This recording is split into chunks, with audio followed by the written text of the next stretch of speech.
আছোঁ এতিয়া উজনি বংকুৱাল গাঁও।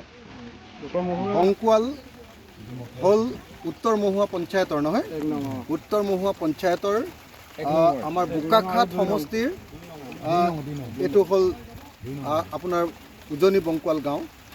এইটো আকাশ দাৱৰ ঘৰটো সৰু তাত আছিলে। এইবাৰ আপোনালোকে সকলোৱে জানে যে বংকুৱালৰ মথাউৰিটো ভগাৰ পাছত ইয়ালৈ পানী আহি তেখেতসকলৰ ঘৰটো উটুৱাই লৈ আহি চাংঘৰটো আনি ইয়াত আনি এই পানীৰ মাজত ৰখাই থৈ দিছে। তো মই এই মুহূৰ্তত অসমৰ মুখ্যমন্ত্ৰী ডাঙৰীয়াক আকৌ অনুৰোধ কৰিব খোজোঁ, মুখ্যমন্ত্ৰী ডাঙৰীয়া, এনে বানপানীত ফটো ছেশ্যন কৰি থাকিলে একো লাভ নাই। আপুনি বানপানীত একাঠুলৈকে পানীত বহি লৈ থিয় হৈ আপুনি তাত ফটো উঠি ভিডিঅ' কৰি একো লাভ নাই। আপুনি প্ৰথম কামটো কৰিব লাগে যে এনেকৈ ক্ষতিগ্ৰস্ত পৰিয়াল কিমান আছে তাৰ তালিকা বিচাৰিব লাগে। ক্ষতিগ্ৰস্ত পৰিয়ালক RCC ঘৰ এটা ভাগিলেও এতিয়ালৈকে কেৱল 1,20,000 টকাহে দিয়াৰ নিয়ম আছে, সেইটো বঢ়াব লাগে। তাৰ কাৰণে কেন্দ্ৰীয় চৰকাৰৰ লগত কথা পাতিব লাগে। অন্ততঃপক্ষে এটা RCC ঘৰ ভাগিলে 20 লাখ টকা, এটা আছাম টাইপৰ পকা ঘৰ ভাগিলে মানে 15 লাখ টকা, আৰু এটা কেঁচা ঘৰ ভাগিলে বা এনেকুৱা চাংঘৰ ভাগিলে মিনিমাম 10 লাখ টকা দিয়াৰ ব্যৱস্থা গ্ৰহণ কৰিব লাগে। সেই দাবী আপুনি কেন্দ্ৰীয় চৰকাৰক উত্থাপন কৰিব লাগে। সেই আহ্বান, সেই অনুৰোধ আপুনি অসমৰ মুখ্যমন্ত্ৰী হিচাপে কেন্দ্ৰীয় প্ৰধানমন্ত্ৰীক আপোনালোকে জনাব লাগে। তাৰ বিপৰীতে আমি দেখিছোঁ যে আপুনি এনে নাটক কৰি ঘূৰি ফুৰিছে। আপুনি বানপানী চোৱাৰ নাটক কৰি আছে। বানপানী চোৱাৰ নাটক কৰি থাকিলে আমাৰ একো লাভ নহ'ব। আপুনি আমাক যথোপযুক্ত হাৰত যিটো ৰিলিফ মেনুৱেল আছে, সেই ৰিলিফ মেনুৱেল মতে আপোনালোকে আমাক ক্ষতিপূৰণ দিয়ক। গৰুৰ কাৰণে প্ৰত্যেক দিনাই আপুনি 4 কেজি দানা দিয়াৰ ব্যৱস্থা কৰিব লাগে, ক'তো পোৱা নাই। গোটেই সময়খিনিৰ কাৰণে মাত্ৰ 10 কেজি বা 15 কেজি মাত্ৰ কোনোবাই দানা পাইছে। এটা পৰিয়ালৰ এজন মানুহক বা এগৰাকী মহিলাক দিব লাগে দৈনিক 600 গ্ৰামকৈ চাউল আৰু 100 গ্ৰামকৈ আপোনাৰ দালি, কিন্তু পোৱা নাই। মুঠ কিবা এটা আপোনালোকে দি দিছে। তাৰোপৰি প্ৰত্যেক দিনাই চিৰা পাব লাগে 600 গ্ৰাম আৰু গুড় পাব লাগে 100 গ্ৰাম, কিন্তু তাৰো ব্যৱস্থা কৰা নাই। মথাউৰিবিলাক ভাঙিলে সেইবিলাক মেৰামতি কৰিবৰ কাৰণে, সেইবিলাক নতুনকৈ নিৰ্মাণ কৰিবৰ কাৰণে আপোনালোকৰ চৰকাৰৰ টকা নাই। আপোনালোকে কৈছে যে কংগ্ৰেছৰ দিনত বনোৱা মথাউৰিহে ভাগিছে। এই সময় কংগ্ৰেছ বিজেপিৰ সময় নহয়। মুখ্যমন্ত্ৰী ডাঙৰীয়া, আপোনাৰ প্ৰধান কামটো হ'ল প্ৰধানমন্ত্ৰীৰ লগত কথা পাতি পুঁজি আনি আপুনি এই বান বিধ্বস্ত অসমক পুনৰ গঠন কৰা। তাকে নকৰি আপুনি কেৱল টিভিত ওলাই থাকিলে একো কাম নহ'ব।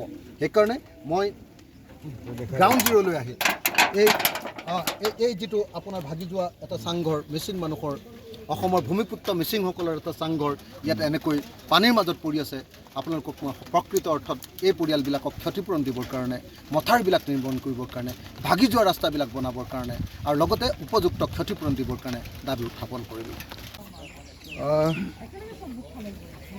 মই আছোঁ এই মুহূৰ্তত বংকুৱালৰ উজনি বংকুৱাল গাঁও, বোকাখাট সমষ্টিৰ উজনি বংকুৱাল গাঁৱত আছোঁ।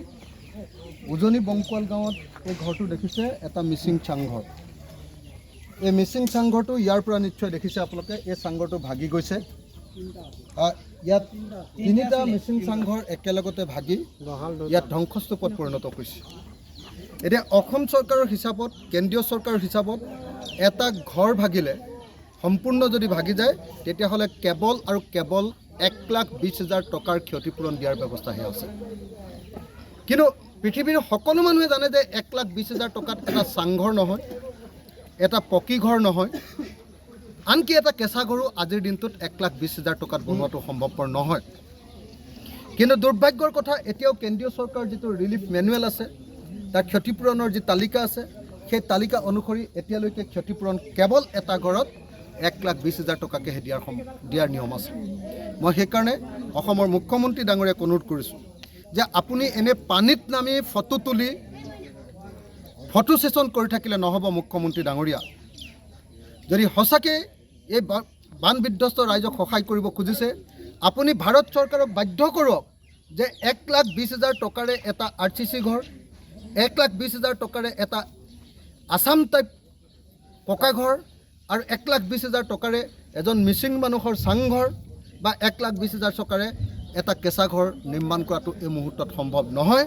উপযুক্ত ক্ষতিপূৰণ দিবৰ কাৰণে ব্যৱস্থা কৰিব লাগে। গতিকে মই এইকেইটা ঘৰ অলপ আগতেও কেইটামান ঘৰ দেখুৱাইছিলোঁ এইকেইটা ঘৰ দেখুৱাই অসমৰ মুখ্যমন্ত্ৰী ডাঙৰীয়াক অনুৰোধ কৰিছোঁ যে এই বিধ্বস্ত মানুহক সহায় কৰিবৰ কাৰণে আপুনি ফটো ছেছন কৰি ঘূৰি ফুৰিলে নহ'ব বানপানীত আপুনি কেন্দ্ৰীয় চৰকাৰৰ লগত প্ৰধানমন্ত্ৰীৰ লগত যোগাযোগ কৰি ইয়াৰ উপযুক্ত ক্ষতিপূৰণ দিয়াৰ ব্যৱস্থা